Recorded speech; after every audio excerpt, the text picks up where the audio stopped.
ایک نوجوان کی محبت الہی کا عجیب و غریب اور سبق آموز واقعہ۔ ڈیپ نالج فیکٹس کے معزز سامعین، آپ کی خدمت میں ہمارا محبت و عقیدت برا سلام۔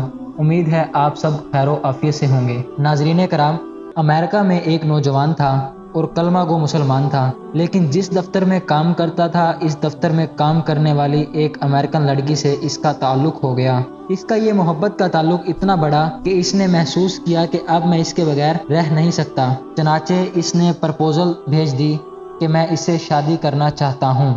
اس کے والدین نے کہا، ہماری کنڈیشنز یہ ہیں کہ ہم عیسائی ہیں، اس لیے آپ کو اپنا دین چھوڑ کر عیسائی ہونا پڑے گا، والدین سے قطع تعلق کرنا پڑے گا، آپ اپنے ملک واپس نہیں جایا کریں گے، جس کمیونٹی میں آپ رہتے ہیں اس کمیونٹی کے لوگوں سے آپ بالکل نہیں ملا کریں گے۔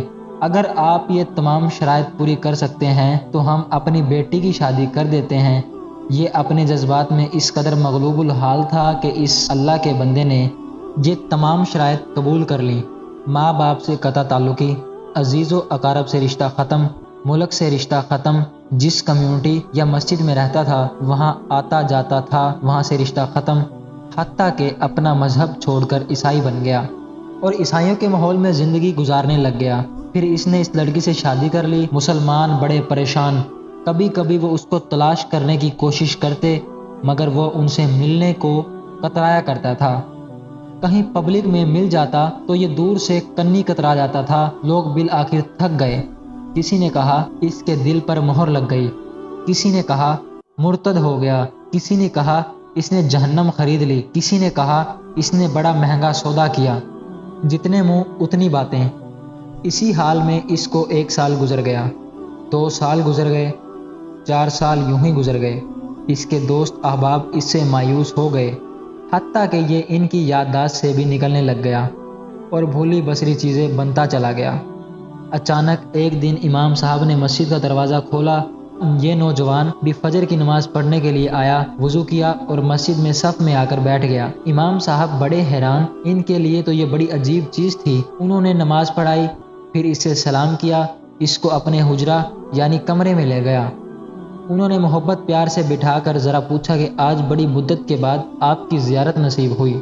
اس وقت اس نے اپنی حالت بتائی کہ میں نے اس لڑکی کی محبت میں اپنا سب کچھ قربان کر دیا، بہت کچھ میں نے اپنا ضائع کر دیا، لیکن جس گھر میں رہتا تھا میرے اس گھر میں ایک جگہ پر اللہ تعالیٰ کا قرآن پاک رکھا ہوا تھا۔ میں جب بھی کبھی آتا جاتا میری نظر اس قرآن مجید پر پڑتی تو میں اپنے دل میں سوچتا کہ یہ میرے مولا کا کلام ہے اور یہ میرے گھر میں موجود ہے۔ میں اپنے نفس کو ملامت کرتا کہ تو ظاہر میں جو کچھ بنا پھرتا ہے پھر بھی تیرے دل میں اللہ کا ایمان موجود ہے۔ اعمال میرے برے تھے لیکن دل مجھے کہا کرتا تھا میں نے جس کا کلمہ پڑھا ہے میں اس سے محبت کرتا ضرور ہوں، اس لیے اس کی نشانی میں نے رکھ رکھی ہوئی ہے۔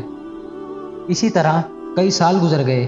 ایک دن میں آیا اور حسب معمول میں نے گزرتے ہوئے اس پر نظر ڈالی تو مجھے وہ کتاب نظر نہ آئی۔ میں نے اپنی بیوی سے پوچھا کہ ایک کتاب یہاں پر رکھی ہوئی تھی، وہ کدھر ہے؟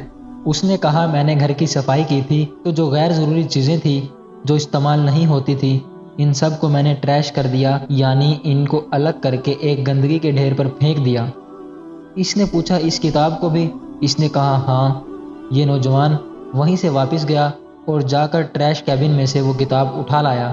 جب لڑکی نے دیکھا کہ یہ بڑی اسٹرانگ فیلنگز، شدید جذبات کا اظہار کر رہا ہے اس کتاب کے بارے میں، تو وہ بھی محسوس کرنے لگی کہ آخر کیا وجہ ہے۔ اس نے کہا کہ بس میں اس کتاب کو گھر میں رکھنا چاہتا ہوں۔ جب اس لڑکی نے کتاب کو دیکھا کہ عربی ہے تو اس نے سوچا کہ اس کا اس سے کوئی تعلق ہے۔ وہ کہنے لگی دیکھو یا تو اس گھر میں یہ کتاب رہے گی یا پھر میں رہوں گی، تمہیں آج یہ فیصلہ کرنا ہوگا۔ جب اس لڑکی نے کہا تو میں نے اپنے دل سے پوچھا کہ تو نے نفس کی خواہشات کی تکمیل کے لیے وہ کچھ کر لیا جو تجھے نہیں کرنا چاہیے تھا۔ آج تیرا رشتہ پروردگار سے ہمیشہ کے لیے ٹوٹ جائے گا۔ اب تو فیصلہ کر لے کہ تو اس لڑکی کو چاہتا ہے یا پھر اپنے پروردگار کو چاہتا ہے۔ جب میں نے اپنے دل میں سوچا تو دل نے آواز دی کہ نہیں، میں اپنے مولا سے کبھی نہیں کٹنا چاہتا ہوں۔ میں نے اس لڑکی کو طلاق دے دی۔ اب میں نے دوبارہ کلمہ پڑھا اور ہمیشہ کے لیے پکا مسلمان بن گیا۔ تو اتنا غافل مسلمان ہو کر بھی دل میں اللہ رب العزت کی محبت کا بیج موجود، لہٰذا ہمیں کسی کو فسق و فجور میں مبتلا دیکھ کر حقیر نہیں سمجھنا چاہیے۔ کیا خبر اس کے دل میں محبت الہی کی جو بیج اور چنگاری چھپی ہوئی ہے اسے یک لخت کہاں سے کہاں تک پہنچا دے۔ تو ڈیپ نالج فیکٹ کے معزز سامعین، اگر آپ کو ہماری اس ویڈیو سے رہنمائی ملی ہو تو پلیز ہمارے چینل کو لائک، سبسکرائب اور شیئر ضرور کیجیے گا، تاکہ ہماری آنے والی ہر نئی ویڈیو کو آپ دیکھ سکیں اور اپنی زندگی میں رہنمائی کے لیے سبق حاصل کر سکیں۔